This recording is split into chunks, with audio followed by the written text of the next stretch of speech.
I moved to Briar Hollow to get away from everything. A little town tucked between hills and cornfields, population barely 400. Perfect for someone like me, quiet, private, invisible. The locals were kind enough, if a little odd, especially about the scarecrow. It stood in the middle of an empty field just off the main road. 7 feet tall, arms outstretched, stuffed with corn husks and bound with rusted wire. No birds ever landed near it, no crops were planted there. Every resident called it the straw man. First week I was there, I asked about it at the diner. Conversation stopped, people stared.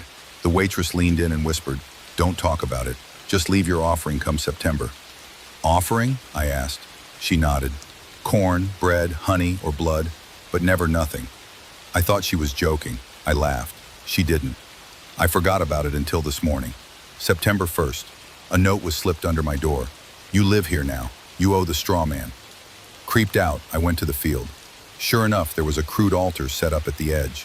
Jars of jam, bushels of wheat, coins, and small animal bones. And a thin trail of blood leading from the altar to the straw man's feet. It looked different up close, not ragged, deliberately made. The stitching was precise. The burlap mask had 2 black buttons and a wide-stitched smile. But the worst part was the smell. Earthy, rotten, faintly metallic. I left an apple and $1. That's all I had. That night I couldn't sleep. Wind howled through the trees. I kept hearing soft footsteps on gravel outside. When I finally looked through the blinds around 3 a.m., my stomach dropped. There were straw footprints across my porch, trailing up to my door, and then away. I checked the field that morning. The scarecrow was gone. The altar had been overturned. That night, the power went out. Then the scratching started, at the walls, the ceiling, inside the walls. I hid in the bathroom, clutching a knife, shaking.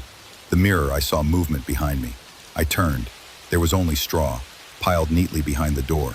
And on the fogged mirror, 3 words had been written with something dark and sticky. "You gave nothing." I don't know the rules. I don't know what it wants, but I haven't slept since. Because I know he's out there, walking through the corn in the dark. The straw man doesn't stay on his pole forever. He collects.